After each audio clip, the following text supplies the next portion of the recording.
देश के यशस्वी प्रधान सेवक जिनका पूरा जीवन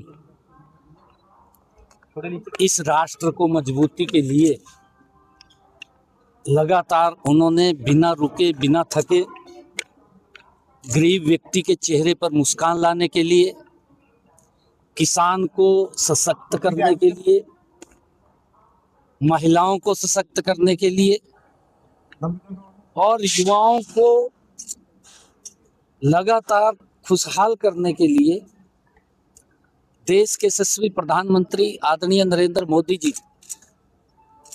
पिछले 11-11.5 वर्षों से देश को गति से आगे बढ़ा रहे हैं। उनके कार्यकाल में वैश्विक बड़े संकट दो आए। कोरोना का वैश्विक संकट आया। आदरणीय प्रधानमंत्री जी ने समय समय पर देश को एक दिशा गाइडलाइन देने का काम किया। देश ने उसको स्वीकार किया।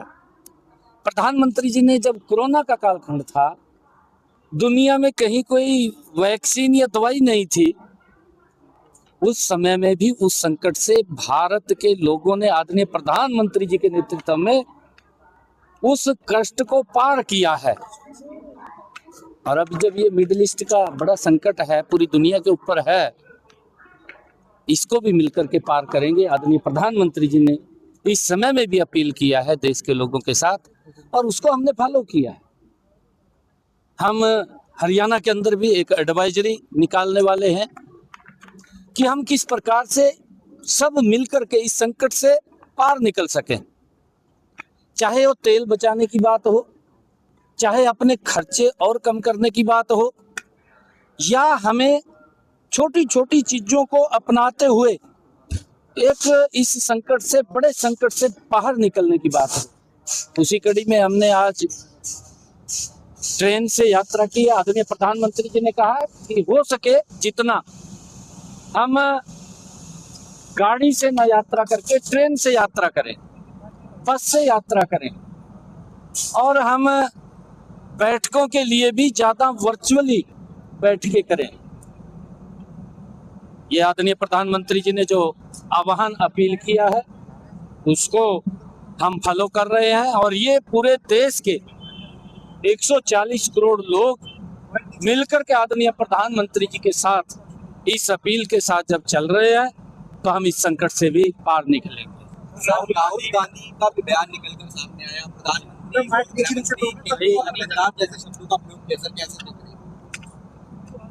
देखिए, दुर्भाग्यपूर्ण है, राहुल गांधी दिमाग से खाली हो गया।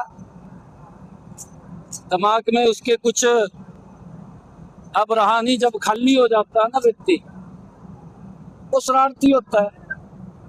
दुर्भाग्यपूर्ण है, ऐसे व्यक्ति के खिलाफ उंगली उठाना, उसके खिलाफ गलत शब्दावली का प्रयोग करना, ये कांग्रेस पार्टी के लिए दुर्भाग्यपूर्ण है। ये जो इसके साथ इर्द गिर्द इंडी गठबंधन के लोग घूम रहे हैं, उनके लिए दुर्भाग्यपूर्ण है।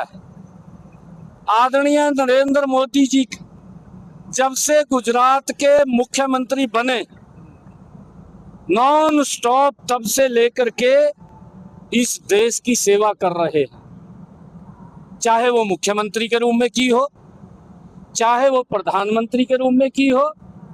जब वो गुजरात के मुख्यमंत्री थे, देश के अंदर गुजरात का सिस्टम नंबर 1 का था। कांग्रेस पार्टी पूरे देश के अंदर थी। कांग्रेस के समय के अंदर बड़े घोटाले हो रहे थे। कांग्रेस के समय के अंदर बड़ा भ्रष्टाचार चल रहा था। आपके सामने चाहे 2G घोटाले की बात करो, चाहे कॉमनवेल्थ की बात करो, और चाहे जीप घोटाले की बात करो, चाहे अगस्ता हेलीकॉप्टर घोटाले की बात करो, और जो ये संविधान की बुक उठा करके राहुल गांधी जो खाली दिमाग से घूम रहा है, इनके समय में जब इमरजेंसी देश के ऊपर थोपी गई, देश के लोगों को जब जेलों में डाला गया, तब तो ये छोटा सा बच्चा भी होगा। मेरे ख्याल से, मुझे ऐसा लगता है ये बहुत छोटा बच्चा होगा। इसको नहीं पता कि देश के लोगों के साथ किस प्रकार का व्यवहार ये कांग्रेस के लोगों ने, इनकी सरकार ने किया है। किस प्रकार से लोग अपनी जान बचाने के लिए खेतों में, जंगलों में रहते थे, ये भूल गए शायद उस बात को। इनको ध्यान करना चाहिए, राहुल को याद करना चाहिए। राहुल के जो इर्द गिर्द हैं उनको इस बात को याद करना चाहिए कि जो अपमान संविधान का कांग्रेस पार्टी ने किया है, जो अपमान बाबा साहेब डॉक्टर भीमराव अंबेडकर जी का कांग्रेस ने अपमान किया है, उनको भारत रत्न देने से वंचित करने का काम कांग्रेस पार्टी ने किया है।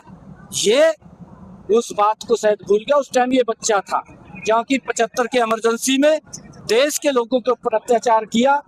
इन्होंने जो भारत के यशस्वी प्रधानमंत्री आदरणीय नरेंद्र मोदी जी, जिन्होंने देश के गति से आगे बढ़ाने का काम किया, भारत के हमारे गृह मंत्री आदरणीय अमित शाह जी, जिन्होंने देश के अंदर से चाहे जम्मू कश्मीर का आतंकवाद हो, चाहे छत्तीसगढ़ का नक्सलाइट का विषय हो, और चाहे असम के अंदर बोडो का मामला हो, सबको शांति प्रिय ढंग से निपटाने का काम अमित शाह जी ने किया।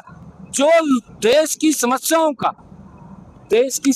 का जो लगातार समाधान कर रहे हैं, देश के लोगों के जीवन को सरल करने का काम कर रहे हैं, गरीब के चेहरे पर मुस्कान लाने का काम कर रहे हैं, किसान को मजबूत करने का काम कर रहे हैं, महिलाओं को सशक्त करने का काम कर रहे हैं, और युवाओं को रोजगार देने का काम नरेंद्र मोदी जी की सरकार पिछले 11 साढ़े 11 वर्षों से काम कर रही है।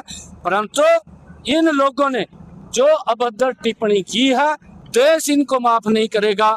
जितना इनका कुछ बचा है वो भी साफ हो जाएगा, वो भी नहीं बचेगा। आने वाले समय के अंदर 2029 में कांग्रेस पूर्ण रूप से साफ हो जाएगी, और ये देश के लोग देख रहे हैं कि ये क्या कर रहे हैं, क्या नहीं कर रहे हैं।